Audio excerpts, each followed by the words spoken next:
She remembers the night she sent him 12 messages in a row, fingers trembling, eyes burning from the glow of the screen. Each unanswered word was like shouting into a canyon that gave back nothing but the echo of her own desperation. Morning came, and with it, his silence. No apology, no explanation, only absence.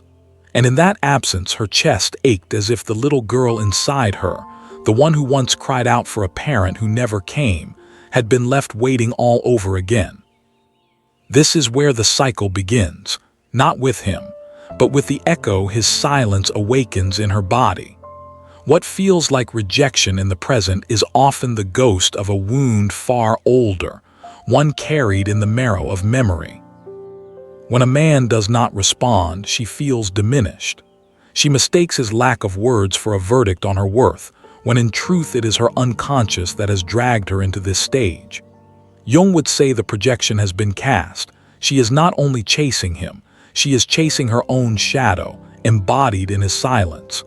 And yet, paradoxically, his withdrawal inflames him with power in her mind. The less he gives, the more she obsesses, as if her hunger could force him to feed her.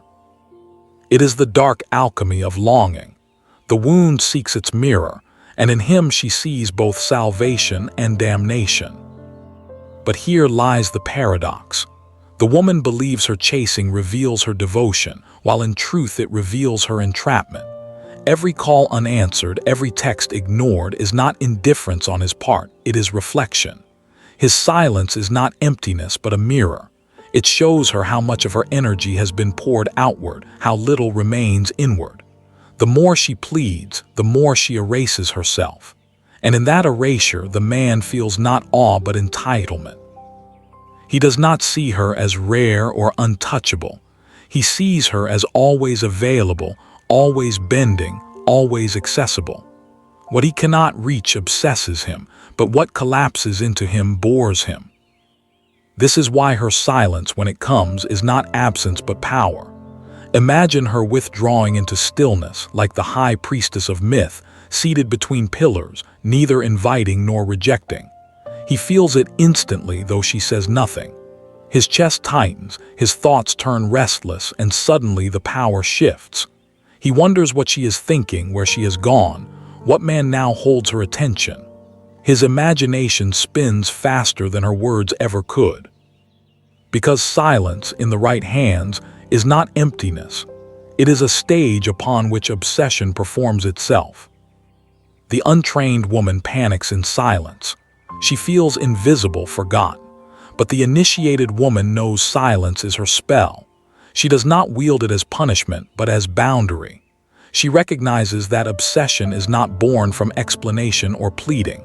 It is born when his psyche meets a space it cannot penetrate. It is his own projection that traps him. The image of her grows larger the less of her he can consume. Like the moon obscured by clouds, she becomes more haunting in her partial absence than she ever was in full display. And yet silence is not enough on its own. If it is hollow, it collapses into bitterness. If it is brittle, it shatters under pressure. For silence to awaken obsession, it must be rooted in true self-possession. The woman must not be waiting behind the curtain, desperate for him to notice. She must be living, moving, creating, inhabiting her world so fully that his attention is no longer the oxygen she breathes. Then her silence does not scream of manipulation, but of mystery. She is not pretending to be whole, she is whole. And wholeness is the one thing that cannot be faked. In every myth there is the figure of the untouchable muse, the one who inspires kings and warriors, yet remains beyond capture. She is desired not because she clings, but because she exists in her own dimension. Her silence is not a void, but a temple. For the man who once fed on her constant presence, this shift feels like hunger. He cannot stop imagining her. He cannot stop replaying the moments when her eyes once lingered. And slowly, he begins to feel the sting of his own dependency. What she once carried for him, he must now carry alone. But here is the hidden edge. Many women fear this silence because it threatens to expose their own emptiness. What if, without his gaze, there is nothing left? What if, when she withdraws, she feels the hollow place within herself, the one that has never been filled? This is the true mirror. His silence showed her desperation. Her silence, if she dares to hold it, will show her strength or her lack thereof. The silence is not only for him, it is for her. It is the crucible in which she discovers whether her worth was ever real or only borrowed from his reflection. And so the question burns. When the urge to reach, to explain, to demand overwhelms you, can you stand still instead? Can you let silence be the mirror both for him and for yourself, without rushing to fill it? The stillness is unbearable at first. The body rebels as if silence itself is suffocation. Muscles tense, breath shortens, the chest tightens with the primal need to reach out. It is not really him the woman craves in that moment. It is relief from her own anxiety. The silence opens a void, and in that void she meets the truth she has always fled. That she was taught to earn love by performance, by pleasing, by giving more than was asked. As a child, she learned that affection arrived only when she adapted, when she filled the space before rejection could strike. Now, as a grown woman, she repeats the same pattern, believing his silence is danger when in fact it is memory. But if she holds, if she does not rush to fill the void, something begins to shift. The panic peaks and then dissolves, like a storm that exhausts itself. She begins to see that silence is not the end of connection but the beginning of clarity. The longer she remains in it, the more she sees him not as a god withholding fire, but as a man with limits, flaws, and shadows of his own. His power shrinks in proportion to her growing stillness. What once felt like a verdict on her worth now looks like a reflection of his inability to meet her depth. Silence reframes the story. The obsession she thought was hers becomes his burden to carry. In Jungian terms, his silence awakens her anima projection, the image of the feminine he cannot fully possess. For the man, this projection can become intoxicating. He sees in her what he cannot find in himself: mystery, softness, or an untamed freedom. The more she withdraws, the more this inner image burns him. He begins to chase, not her true self, but the archetype he has cast onto her shadow. It is not her body he aches for, but the mirror of his own missing soul. And this is where her silence becomes alchemical. She is no longer the desperate seeker. She has become the oracle who holds his longing in her absence. Yet the danger is subtle. Power gained through silence can easily become a game, a mask that hides true vulnerability. If she uses it only to provoke him, her silence becomes hollow, a weapon rather than a temple. True silence does not manipulate, it reveals. It does not scream, "See me," but whispers, "I am already here, whether you come closer or not." And in that quiet stance, she discovers a sovereignty that no man can grant or take away. The obsession he feels is simply the echo of her centeredness. Think of it as the untouchable muse, the figure who does not chase but evokes. In myths, she is the one who causes men to cross oceans, to write poems, to lose sleep. But she does not do it by chasing them across deserts. She does it by remaining in her own citadel, veiled, half-visible, forcing them to confront the endless corridors of their own longing. Her silence is the veil, and in trying to pierce it, they become obsessed with what lies beyond. Yet the truth is simple. Beyond the veil is not a performance for them. It is her own life, lived with fullness. And here a mirror moment emerges. The woman must ask herself, when she falls into the pattern of over-explaining, over-texting, over-proving, whose story is she living? Is it really about this man before her, or is she repeating the posture of her mother, her grandmother, the lineage of women who were taught that love is a wage to be earned through sacrifice? To break this spell, she must confront that inheritance. The silence becomes not only a strategy but a rebellion, a refusal to repeat the script that bound her foremothers. The man feels the shift more deeply than words could ever deliver. He may not articulate it, but his psyche senses it. The comfort of her constant presence vanishes. In its place rises the ache of uncertainty, and obsession takes root. He wonders why she no longer tries. He checks her presence online. He imagines her laughter elsewhere. Every silence becomes a canvas upon which his fear paints frantic scenes. And though he may fight it, he becomes entangled in the very net he once cast around her. But the true power of this silence is not his pursuit, it is her awakening. When she resists the urge to break the stillness, she learns to sit with her own hunger, her own loneliness, her own shadow. In doing so, she begins the process of individuation, the Jungian journey of becoming whole. She no longer uses him as the mirror to validate her existence. She becomes the mirror herself, reflecting her own worth back into her own eyes. Yet a new question emerges like a serpent rising from dark water. Once she learns to hold silence without fear, what does she fill it with?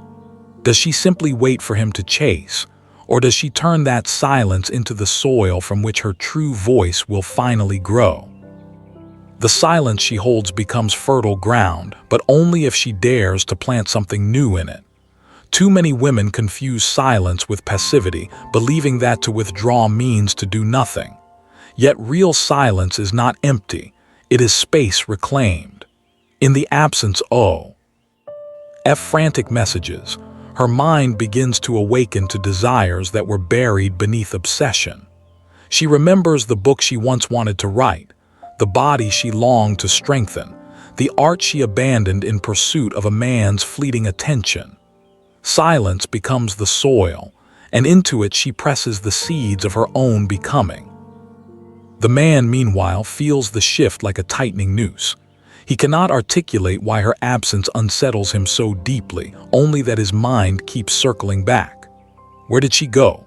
Who holds her laughter now? What fills her silence when he is not there? His ego once fed on the certainty of her presence, the reassurance that no matter how little he gave, she would pour herself out. But now the fountain has dried and he is left parched. This is the strange truth of desire. It flourishes not in saturation but in scarcity. The less she offers, the more he thirsts. Yet there is a razor's edge here. If she holds silence only to lure him back, her power is counterfeit. She becomes a spider weaving a web from hunger, not wholeness. He may return, but she will still be empty, and the cycle will repeat. Real transformation occurs when her silence is not a tactic but a transformation, when she realizes she no longer needs to be heard by him to exist. Then the silence fills with her own voice, not spoken aloud but pulsing in her blood, reminding her she was always more than his reflection. In Jungian archetypes, she begins to embody the silent oracle. She does not shout, she does not beg, she does not explain. She radiates a depth that unsettles those who cannot meet it. The oracle does not chase because she sees beyond the surface game. She knows that obsession is never about the object but about the seeker's projection. She lets him wrestle with his own shadow while she builds her temple brick by brick. And in this temple, she becomes untouchable, not because she has closed her heart, but because her worth is no longer negotiable. The body remembers, though. Even as she claims this silence, tremors move through her like echoes of old battles. Nights when she almost reaches for her phone, mornings when she aches to explain, afternoons when loneliness claws at her chest. Each wave is a test. Will she collapse back into the pattern, or will she breathe through it and hold her ground? Each time she resists, the silence grows more radiant, less threatening. What was once a cage becomes a sanctuary. And for him, the sanctuary becomes a labyrinth. He wanders its corridors, searching for the version of her he once knew, the one who bent, who pleaded, who gave until she broke. But that woman is gone. In her place stands someone different, someone veiled and radiant, someone he cannot grasp. The more he searches, the more obsessed he becomes, because the image in his mind is no longer aligned with the reality before him. He is not chasing her. He is chasing the ghost of his own control. But what happens when he tries to return, when he senses her silence is not a game but a true transformation? Does she open the door, or does she recognize that obsession is not the same as devotion? This is the test of sovereignty. Power is not proven by making him crawl back.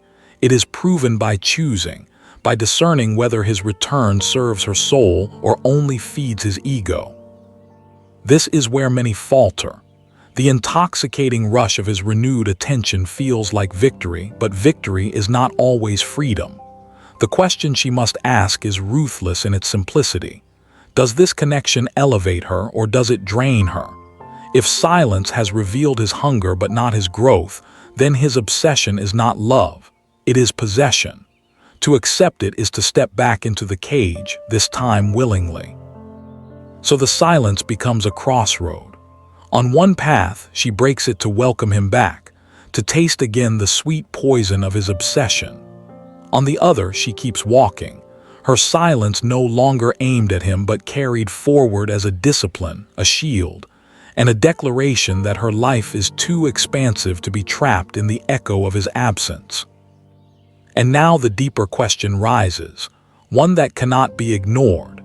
When silence transforms from weapon into sanctuary, from tactic into truth, will she dare to choose herself even if it means losing the one who once consumed her? To choose herself is not a single decision but a series of small deaths.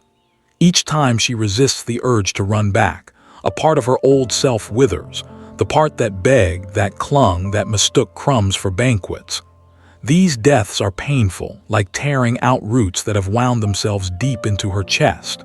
Yet with each death, space is made. And into that space flows something quieter, more enduring. It is not the thrill of being chased, nor the fleeting intoxication of his gaze. It is the steady pulse of sovereignty, a rhythm her body had long forgotten. The man senses this shift long before she speaks it. His instincts prick like an animal watching fire from a distance, drawn and unset. He led all at once. He tells himself he can win her back, that his charm will melt her resolve, but her silence does not soften. It thickens around her like a cloak, untouchable, a reminder that she no longer bends. What disturbs him most is not her absence, but her presence transformed. The same woman who once bent herself around his moods now walks straight, her gaze unflinching, her laughter unhooked from his approval. She has become a mirror he cannot shatter. And in this mirror he sees something unbearable, his own smallness. Her silence does not humiliate him in public, nor does it scream accusations.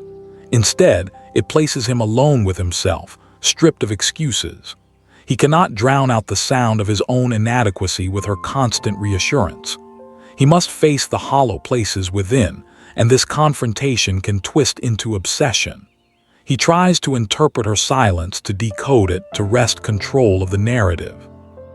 Yet the more he tries, the deeper he falls, because silence is a language his ego was never taught to speak. Meanwhile, her silence is not cold. It is not a void designed to punish. It is alive, humming with unseen movement. She fills it with rituals that anchor her to her own being. A candle lit at dawn, a walk through the quiet streets, words poured into a notebook not meant for his eyes. She begins to hear the voice that was drowned out by years of chasing, the voice that whispers, "You are already whole." Slowly, she learns to trust it. And in trusting it, she realizes her worth was never waiting for his recognition. It was always hers, buried beneath the rubble of fear. There is a danger in newfound sovereignty, arrogance, the temptation to weaponize silence as superiority. But true power does not mock, it does not condescend. It simply exists, radiant and immovable, needing no validation. She learns that silence is not about control but about alignment. It is not what makes him return, it is what allows her to decide whether he ever should. Her silence does not say, "You are unworthy." It says, "I choose what is worthy of me." This choice terrifies him. Obsession grows not because she withholds, but because she no longer waits. His mind spins with images of her moving on, laughing with someone new, giving her silence to another man who may one day hear what he could not. He feels the ache of being forgotten, though she has not erased him with malice. It is her indifference that scorches him, for what he once took for granted now stands beyond reach, cloaked in dignity. Yet the greater revelation is hers. In the beginning, his silence broke her. Now her silence has rebuilt her. What once symbolized rejection has become the mirror of her own strength. She no longer fears the void because she has filled it with herself. And this is the essence of individuation, the journey from fragment to wholeness, from shadow to sovereignty. She has withdrawn her projection, taken back the pieces of her soul she once handed to him, and in doing so, she stands complete. Still, a question hangs heavy in the air, sharp as a blade. When obsession no longer rules her, when silence no longer terrifies her, what will she do with the man who remains outside her temple walls, knocking, pleading, burning in the very fire he once lit in her? He knocks louder, first with charm, then with urgency, then with anger disguised as tenderness. His words spill like offerings at the temple gates, promises of change, fragments of remorse, sudden confessions meant to pierce her armor. Once, she would have rushed to collect each piece, stringing them into a necklace of hope around her throat. But now she listens differently. The woman she has become does not mistake noise for devotion. She hears the gaps between his sentences, the hollowness behind his declarations. Silence has trained her to discern substance from shadow. For him, the silence is torture because it strips away illusion. When she does not respond, he cannot weave her reactions into the story he tells himself. He cannot feed his ego on her attention. And so he is left with himself, raw, unadorned, unreflected. Few men can bear such exposure. Some break under it, retreating into anger or withdrawal, calling her cruel for refusing to play the old game. But some, a rare few, confront the abyss and begin their own descent into shadow. If he is willing, her silence may awaken in him the same reckoning it once forced upon her. Yet whether he chooses this path is not hers to decide. She stands at a threshold that tests her resolve. For silence, once held long enough, reveals not only his hunger but her own. The temptation still lingers, to answer his knocking, to prove she has not turned cold, to taste again the thrill of being pursued. But deep down she knows, if she breaks her silence prematurely, she risks collapsing the temple she has built. This is why true sovereignty requires courage, not only against him but against herself. It is easy to remain silent. One feels strong. The true initiation is to remain silent when loneliness claws, when longing aches, when the child within begs to be chosen. And here emerges the red thread, the prophecy first glimpsed in the cracked mirror of her pain. His silence once showed her a fractured reflection, convincing her she was broken, incomplete, unworthy.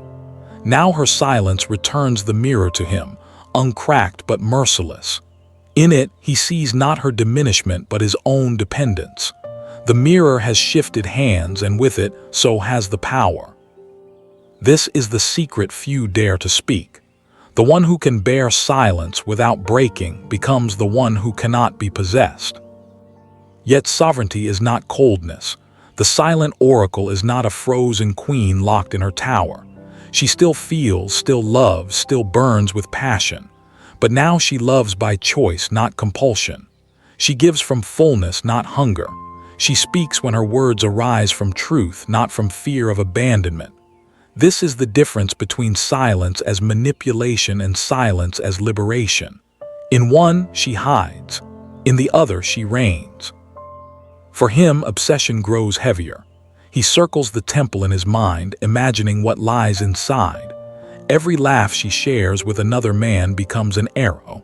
Every day she does not return is salt on the wound. But obsession is not the same as devotion, and here lies her final test. Will she mistake his fixation for love? Or will she see it for what it is? His struggle with his own shadow, a struggle he alone must resolve. The answer cannot come from pity nor from pride. It must come from clarity, and clarity requires that she no longer confuses his longing with her worth. If he chooses to grow, to meet her as an equal rather than a consumer, then perhaps silence can give way to dialogue. But if he clings only to the ghost of her old self, then her silence must remain, a closed gate protecting the sanctity of her temple. The silence has carried her this far, but it cannot carry her forever. Now she must ask herself the hardest question of all. When obsession finally collapses into dust, when the mirror no longer distorts her image, is she ready to live not as a reaction to him, but as the author of her own story? To live as the author of her own story requires more than rejecting what no longer serves her. It requires creation. She cannot linger forever in silence, defined only by what she withholds. There comes a moment when silence must transform into voice, not the frantic voice of pursuit, but the steady voice of truth. It is the voice that does not beg, does not bargain, does not disguise itself in sweetness. It is the voice that names reality with clarity, even if the naming costs her the comfort of illusions. When she finally speaks, the words are few but weighted. She does not explain the labyrinth of her silence, nor does she attempt to justify her stillness.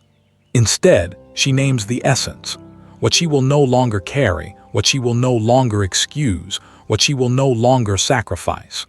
Her words strike with more force than 100 pleading texts, because they are born not from desperation but from sovereignty. She has sat long enough with herself to know that her worth is not negotiable. And in the silence that follows her words, he feels the ground shift beneath him. For him, the mirror shatters again, but this time differently. Her silence revealed his hunger. Her voice reveals his limits. He stands exposed, and in that exposure he must decide. Will he evolve or will he cling? The choice burns him, for obsession thrives in silence but falters in truth. Silence lets him imagine her as he wants her to be. Words confront him with who she really is. And sometimes that reality is more than his ego can bear. But her story no longer hinges on his decision. That is the freedom her silence has purchased. Whether he grows or retreats, whether he obsesses or forgets, her path does not collapse into his. She has seen her own face in the mirror, no longer distorted by his absence or his gaze.